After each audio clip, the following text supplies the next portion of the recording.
Hello, online pipe community. This is Ethan, Parsimonious Piper, again, together with, Otter Piper. and we are going to cover the fourth of C.S. Lewis Screwtape letters today. Father Brian, take us away. My dear Wormwood, the amateurish suggestions in your last letter warn me that it is high time for me to write to you fully on the painful subject of prayer. You might have spared the comment that my advice about his prayers for his mother proved singularly unfortunate. That is not the sort of thing that a nephew should write to his uncle, nor a junior tempter to the undersecretary of a department. It also reveals an unpleasant desire to shift responsibility. You must learn to pay for your own blunders. The best thing, where it is possible, is to keep the patient from the serious intention of praying altogether. When the patient is an adult, recently reconverted to the enemy's party, like your man, this is best done by encouraging him to remember, or to think he remembers, the parrot-like nature of his prayers in childhood.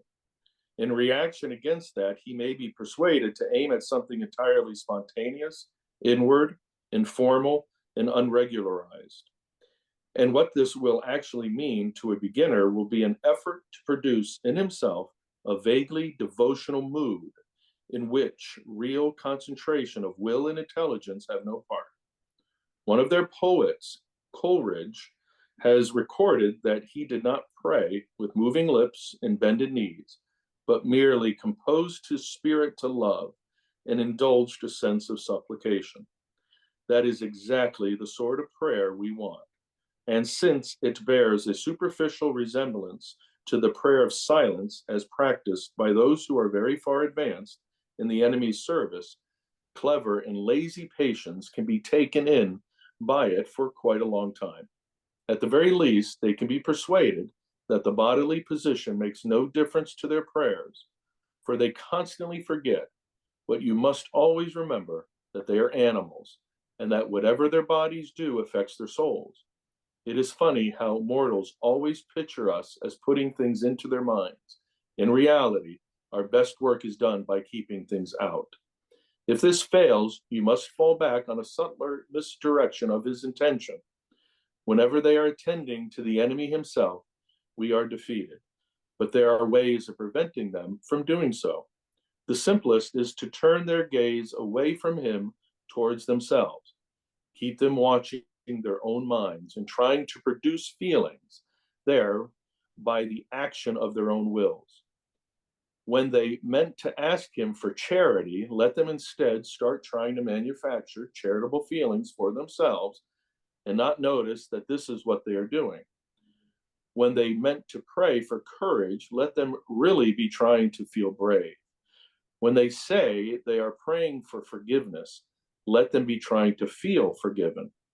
Teach them to estimate the value of each prayer by their success in producing the desired feeling, and never let them suspect how much success or failure of that kind depends on whether they are well or ill, fresh or tired at the moment.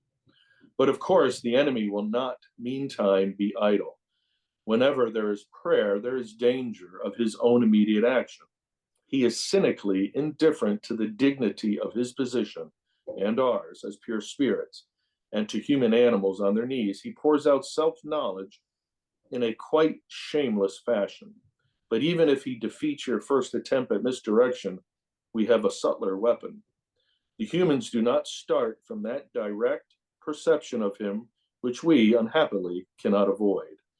They have never known that ghastly luminosity, that stabbing and searing glare which makes the background of permanent pain to our lives. If you look into your patient's mind when he is praying, you will not find that. If you examine the object to which he is attending, you will find that it is a composite object containing many quite ridiculous ingredients. There will be images derived from pictures of the enemy as he appeared during the indescribable episode known as the Incarnation. There will be vaguer and perhaps quite savage and puerile images associated with the other two persons. There will even be some of his own reverence and of bodily sensations accompanying it, objectified and attributed to the object revered. I have known cases where what the patient called his God was actually located up and to the left at the corner of the bedroom ceiling, or inside his own head, or in a crucifix on the wall. But whatever the nature of the composite object, you must keep him praying to it, to the thing that he has made, not to the person who has made him. You may even encourage him to attach great importance to the correction and improvement of his composite object, and to keep it steadily before his imagination during the whole prayer. For if he ever comes to make the distinction, if ever he consciously directs his prayers, not to what I think thou art, but to what thou knowest thyself to be. Our situation is, for the moment, desperate. Once all his thoughts and images have been flung aside, or, if retained with a full recognition of their merely subjective nature, and the man trusts himself to be completely real, external, invisible presence, there with him in the room, and never knowable by him as he is known by it, why, then it is that the incalculable may occur. In avoiding this situation, this real nakedness of the soul in prayer, you will be helped by the fact that the humans themselves do not desire it as much as they suppose. There's such a thing as getting more than they bargain for. Your affectionate uncle, Screwtape. Yeah, I really like this being a continuation of his theme of distracting our minds away from who God really is, and into trivial things, or into directed inward toward ourselves. I really like the example, the practical example that Screwtape gives his nephew of getting humans to focus on manufacturing the feeling of something rather than actually experiencing or focusing on the true object. He gives a couple of examples. One, trying to feel as if you are forgiven instead of praying for real forgiveness and accepting that forgiveness as a fact based on God's promise, rather than feeling a lack of guilt. In the modern church, we have a couple examples. The one that strikes me again as a church musician is that the modern church has thrown away uh, centuries of good, deeply thoughtful liturgical music in order to use modern music to generate a feeling of worship. We like to sing along to songs that have a modern beat and modern orchestration in the form of guitars and drums and such. And there's nothing wrong inherently with those things. But if we're focused on the feeling of the music instead of what is the music actually saying, is it leading me into true worship, or am I just feeling good because I like the music? This is a trap a lot of us can fall into. The music wars in the modern church. Look, if you are deciding whether to go to a church based on whether the music is a style that you like or not, chances are good that you have fallen into this trap. I've been there. If you are avoiding a church because it has they only do old fashioned music, or conversely, if you only like the old fashioned music and you're avoiding a church because it does modern music, you may not be focusing on where is that music taking them. You may be 100% correct, but check yourself. I've had to. Another fantastic example from just within our lifetimes is that of Mother Teresa. Mother Teresa spent a period of decades in her life where she did not feel the presence of God in her life and during her prayer time. And yet she went through the process of prayer, multiple times a day, of living a life of prayer and true worship, even though she didn't feel it during that time. Why? Because she was, in fact, being focused, very likely by God Himself, on the truth of who He was. A really long and painful lesson, but it had to have directed her away from the feeling of who God is into who He truly is. And that brings up the gift and the giver of the gift. And the temptation that Lewis talks about is the temptation to want more, the gift itself, the gift that God gives us, or even the gift He allows us to have, feelings and what we might want to say, about them. And in the temptation, Screwtape would be to his nephew is keep him on that gift, keep him on the feeling, like you talked about, that he's enjoying, instead of also allowing that gift uh, to bring us to that affection, or that could even be too much, to be just so appreciative of the giver of the gift, of God Himself, the unknowable, and yet He knows us.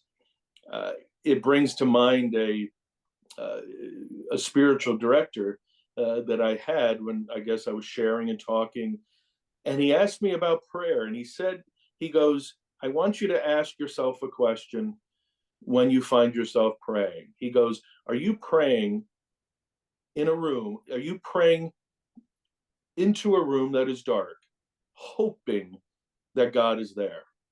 Or are you praying into a room that is dark, hoping and knowing, in faith that He is there? And that was always powerful for me, because how many times I just found myself talking at something, talking at God, and it'd be almost like God going, "Oh, I'm hearing you," and I'd be like, "No, no, excuse me, I'm talking to you. Stop." So it was always powerful to me to look at: am I praying in faith, knowing that God is there, or am I talking at Him? Am I looking at the gift and enjoying the gift, and not allowing it to bring me to the unknowable giver of the gift, who knows me? And so I appreciate Lewis in his kind of showing us how we can be tempted in something as good as us wanting to pray. And I'm going to pray, and God's going to be so happy with me. And it's like, he should, so it's an interesting reflection. And something that you had said in our pre-video chat struck a chord with me. You said that God gives us the gift. In this case, we're talking about the context of feeling something, feeling a connectedness to God, feeling forgiven. He gives us that gift because of our own weakness. The struggle that we have, like you said, is not desiring more of that gift, more of that feeling, but in fact desiring more of the truth and of Him and His presence directly. And when you refer to Mother Teresa, I mean, for all those who are watching, I mean, that's a unique relationship where, I mean, we could only hope to get to a point where God would need get a desire that well to be dug, where Mm-hmm. He needed her for whatever reason, wanted her to not trust in the gift, but had to really dig that well to Him, and she struggled with that. I mean, she was very honest about her struggle, but as you said, she kept to that simple obedience of prayer and what she was taught. She couldn't rely on the feeling. She had to just keep trusting and digging and allowing that faith to be given to her for the mission that she was called to. Mm-hmm. An absolutely amazing example. I cannot imagine going decades in that kind of a dry spell. That it's an example. We occasionally get those at the human level, that an example that we can look to, and hers certainly is one. And it reminds us that, we are weak before God. Hmm. But if I can accept that, if I can accept that weakness before Him, then He will give the strength and faith. Um, and there's the temptation of Screwtape and Wormwood to pretend. Let's get back to that feeling, Hmm. and not to the giver, not to the gift itself. Excuse me, to the giver of the gift. Hmm. Yep. Well, folks, I sincerely hope that you have enjoyed this chat and that it helps you to focus not just on the feeling, nothing wrong with that feeling. God gives them to us, but to focus on Him as the giver in your daily life, in your prayer life. With that, light something you like. We'll see you next week.